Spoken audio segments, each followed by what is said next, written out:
Kolsewadi police ने कल्याण में चुनाव के दौरान कानून व्यवस्था के लिए खतरा बने एक अपराधी को गिरफ्तार किया है।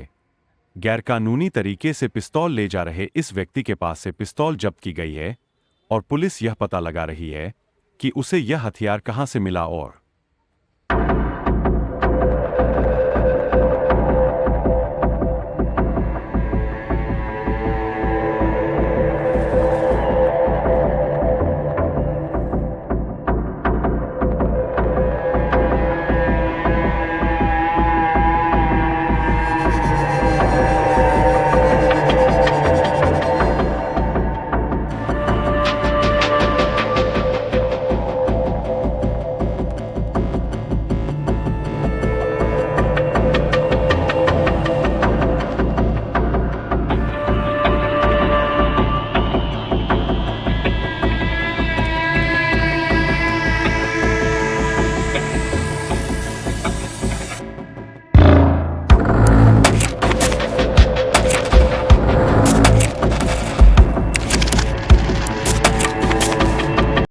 कोळसेवाडी पोलीस स्टेशन कल्याण पूर्वमध्ये वरिष्ठ पोलीस निरीक्षक श्री गुरव यांना माहिती मिळाली होती की एक इसम संशयितरित्या नितोली भागामध्ये अवैध शस्त्रासह मिळून फिरत आहे।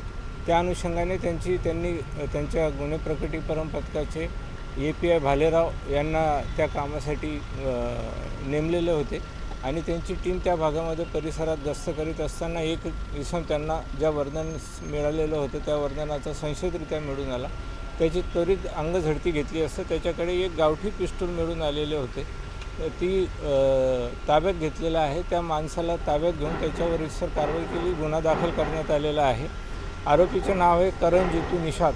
हा जुएनएल असताना पण याच्यावर गुन्हे दाखल आहे। पोलीस स्टेशनच्या रेकॉर्डवरचा आरोपी आहे। त्याचे रितसर त्याला आज मान्य न्यायालयात हजर करीत आहोत। हे पिस्तूल त्याने कुठून आणलेलं आणि कशासाठी आणलेलं आहे, निवडणुकीच्या पार्श्वभूमीमध्ये त्याचा देखील वापर करणार होते असं काही संशय पोलीस व्यक्त करते। या आरोपीला आम्ही रात्रीच ताब्यात घेतलेलं आहे। त्या अनुषंगाने तपास चालू आहे। त्याची पोलीस कस्टडी रिमांडची मागणी केलेली आहे आणि हे पिस्टल त्यांनी कुठून आणले, कशासाठी आणले याबाबत अधिक तपास कोळसेवाडी पोलीस स्टेशन करीत आहे। यापूर्वी त्याच्यावर काय गुन्हे दाखल आहेत? यापूर्वीचं त्याचं पोलीस स्टेशनचं रेकॉर्ड आहे, त्याची पडताळणी चालू आहे।